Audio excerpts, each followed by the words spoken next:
Assalamualaikum dear students, we are studying the chapter number 10th of biology class 9th new syllabus, and today our topic is about the development of male gametophyte in plants। आज जो है हम sexual reproduction जो कि plants के पढ़े हैं उसके अंदर लास्ट टॉपिक में हमने फीमेल गैमेटोफाइट यानी एम्ब्रियो सैक की फॉर्मेशन पढ़ी थी, और आज के टॉपिक में हम मेल गैमेटोफाइट यानी पोलन ग्रेन्स की फॉर्मेशन पढ़ेंगे। तो सबसे पहले हम इस डायग्राम को देख लेते हैं। इस डायग्राम में आपको जो है दो आपको मेल जो रिप्रोडक्टिव स्ट्रक्चर्स हैं वो नज़र आ रहे हैं एंथर्स की फॉर्म में। एक राइट साइड पे आपको एंथर नज़र आ रहा है और एक लेफ्ट साइड पे एंथर नज़र आ रहा है। अब इसके जो दो पार्ट्स हैं, एक ऊपर जो इसका हेड है ये जो कहलाता है एंथर, और जो इसकी बेस के ऊपर जो स्ट्रक्चर नज़र आ रहा है ये आपको ये कहलाता है फिलामेंट। तो यहाँ पे आप इसकी डायग्राम को देख सकते हैं, क्लियरली मैग्नीफाई किया गया है कि जिसमें ये जो हेड पोजीशन है उसको एंथर बोला गया, जबकि जो उसकी टेल है उसको फिलामेंट बोला गया। अब ये जो हेड है इसके अंदर जो है वो कुछ जो है वो स्ट्रक्चर्स होते हैं जिनको हम पोलन सैक्स कहते हैं। पोलन सैक्स का मतलब है कि यहाँ पर जो है वो कंपार्टमेंट्स बने होंगे, खाने बने होंगे जिनके अंदर जो है वो पोलन ग्रेन्स जो है वो प्रोड्यूस होते हैं।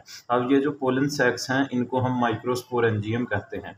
माइक्रोस्पोरेंजियम का मतलब है कि ये वो स्ट्रक्चर है जिसके अंदर जो है वो माइक्रोस्पोर जो मदर सेल्स हैं वो मौजूद होंगे। अब ये जो आपको ब्लू कलर में नज़र आ रहे हैं ये माइक्रोस्पोर मदर सेल्स हैं, और माइक्रोस्पोर मदर सेल्स का मतलब है कि ये वो स्पोर्स होंगे जो जिनसे जो है वो मज़ीद आगे से माइक्रोस्पोर्स बनेंगे। अब चूंकि ये जो माइक्रोस्पोर मदर सेल्स हैं ये डिप्लॉयड हैं, ये 2n हैं, तो इनमें क्या होगा कि इनमें मेयोसिस होगी। मेयोसिस होगी तो इनके अंदर क्या होगा कि इनके अंदर जो क्रोमोसोमल नंबर है वो हाफ हो जाएगा, और जो एक सेल है वो दो में डिवाइड कर देगा। अब चूंकि ये जो है वो दो सेल होंगे तो इस तरह वो दो सेल जो है वो चार में डिवाइड कर देंगे। तो इस तरह हम देखते हैं कि जब ये माइक्रोस्पोर मदर सेल है, ये डिप्लॉयड सेल है, और इसके अंदर मियोसिस होगी, और मियोसिस के बाद जो है ये जो है वो 4 हैप्लॉइड माइक्रोस्पोर सेल्स में तब्दील हो जाएगा। अब ये जो 4 सेल्स हैं ये हमारे पास जो है ये हैप्लॉइड हैं, वन अनहैंड डिप्लॉयड नहीं है। अब इनमें से हम देखते हैं कि जो अब आप इनमें देखेंगे कि ये जो माइक्रोस्पोर्स हैं इनमें से एक जो सेल है माइक्रोस्पोर उसको लिया जाएगा, उसकी माइटोसिस होगी, और माइटोसिस के बाद अगेन इसके अंदर क्या होगा कि जो क्रोमोसोम का नंबर है वो डबल हो जाएगा, यानी इसके अंदर जो न्यूक्लियस है वो जो है वो 2 हो जाएंगे। तो यहाँ पर आप जो है वो देख सकते हैं कि ये जो एक सेल है इसके अंदर माइटोसिस हुई, माइटोसिस के बाद जो क्रोमोसोमल नंबर डबल हुआ, और उसके बाद यहाँ पर 2 सेल जो है वो एक सेल से 2 सेल जो है वो या 2 न्यूक्लियस जो है वो एक सेल के अंदर प्रोड्यूस हो चुके हैं, जिनमें एक जो है वो ट्यूब सेल कहलाता है, जबकि जो है वो जो दूसरा जो है वो जनरेटिव सेल कहलाता है। अब ये जो ट्यूब सेल है ये आगे जाके जो है वो पोलन ट्यूब की फॉर्मेशन करेगा, जबकि जो जनरेटिव सेल है ये जो है ये स्पर्म्स की फॉर्मेशन करेगा। तो यहाँ तक हमने देखा है कि ये मेल गैमेटोफाइट की डेवलपमेंट का जो फॉर्मेशन का स्टेप है। अब हम इसकी जो है वो थ्योरेटिकल स्टडी कर लेते हैं। तो सबसे पहले लिखा है development of male gametophyte or the pollen grains. The pollen sacs present in the anther act as microsporangia. तो यहाँ पर आपको जो पोलन सैक्स नज़र आ रहे हैं एंथर के अंदर, तो इन स्ट्रक्चर्स को हम माइक्रोस्पोरेंजियम कहते हैं। एक होगा तो माइक्रोस्पोरेंजियम, मल्टीपल होंगे तो microsporangia. Each pollen sac contains many diploid microspore mother cells. अब हर एक जो माइक्रोस्पोरेंजियम है इसके अंदर जो है आपको माइक्रोस्पोर मदर सेल्स जो हैं वो नज़र आएंगे, और ये सारे के सारे जो सेल्स हैं ये डिप्लॉयड हैं।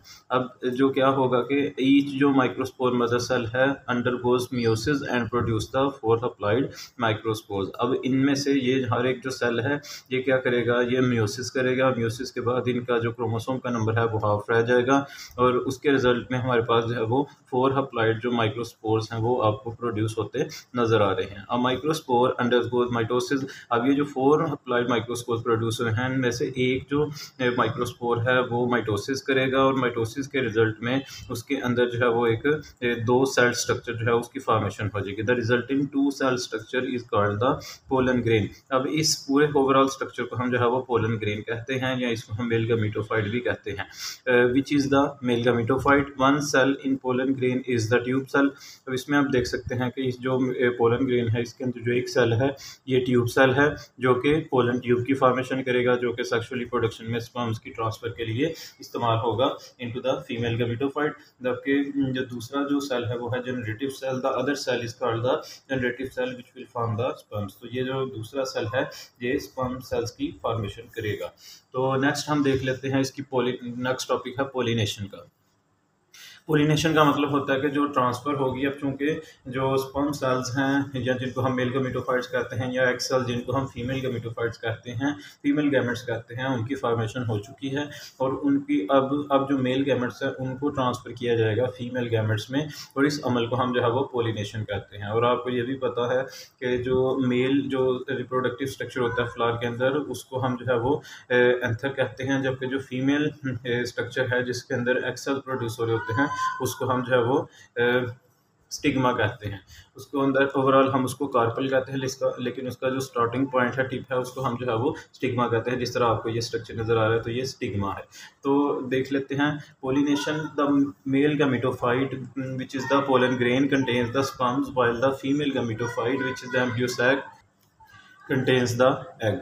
अब जो मेल गैमेटोफाइट है जिसको हम पोलन ग्रेन कह रहे हैं उसके अंदर स्पर्म प्रोड्यूस होते हैं, जबकि जो फीमेल गैमेटोफाइट जिसको एम्ब्रियो सैक भी बोला जाता है उसको उस एम्ब्रियो सैक के अंदर जो है वो एग सेल्स प्रोड्यूस होते हैं। The pollen grains are transferred from anther to the stigma so that the sperms can fertilise the egg. अब तो ये जो पोलन ग्रेन्स हैं ये जिनको हम स्पर्म सेल्स कहते हैं, इनको अब मेल रिप्रोडक्टिव स्ट्रक्चर जो कि एंथर है उससे इनको लेकर जो है वो फीमेल रिप्रोडक्टिव स्ट्रक्चर जो कि स्टिग्मा है उस तरफ जो है वो ट्रांसफ़र किया जाएगा ताकि ये जो स्पर्म्स हैं वो एग के अंदर एंटर होकर उसकी फर्टिलाइजेशन कर सके। It is called the pollination और इस अमल को हम जो है वो पोलिनेशन का नाम देते हैं। That is the transfer of pollen grain from anther to the stigma. तो पोलन ग्रेन्स का जो ट्रांसफ़र है एंथर से into the female part stigma में, इस प्रोसेस को हम पोलिनेशन कहते हैं। आगे आपके पास जो है वो दो टाइप्स दी गई हैं पोलिनेशन की, जो कि वेरी इंपॉर्टेंट जो टाइप्स हैं, जिनमें एक जो है वो सेल्फ पोलिनेशन है और दूसरी क्रॉस पोलिनेशन है। सेल्फ पोलिनेशन का मतलब है कि जो प्लांट है उसके ऊपर दो फ्लावर्स लगे हैं और वो उनमें से एक जो फ्लावर है वहाँ से जो स्पर्म्स होंगे वो उसी प्लांट के दूसरे फ्लावर की जो फीमेल रिप्रोडक्टिव स्ट्रक्चर है उसकी एग सेल तक जो है वो स्पर्म जो है वो मुंतकिल हो रहे होंगे। तो इस अमल को हम सेल्फ पोलिनेशन कहते हैं। The transfer of pollen from anther to the stigma of the same flower or another flower on the same plant। तो पोलन्स की ट्रांसफ़र एंथर से स्टिग्मा तक एक ही फ्लावर में या एक ही प्लांट के ऊपर जो है वो किसी दूसरे फ्लावर में जो है वो ट्रांसफ़र हो रहा होना उसका पोलन ग्रेन्स का, वो कहलाता है सेल्फ पोलिनेशन। इसके अलावा जो है क्रॉस पोलिनेशन।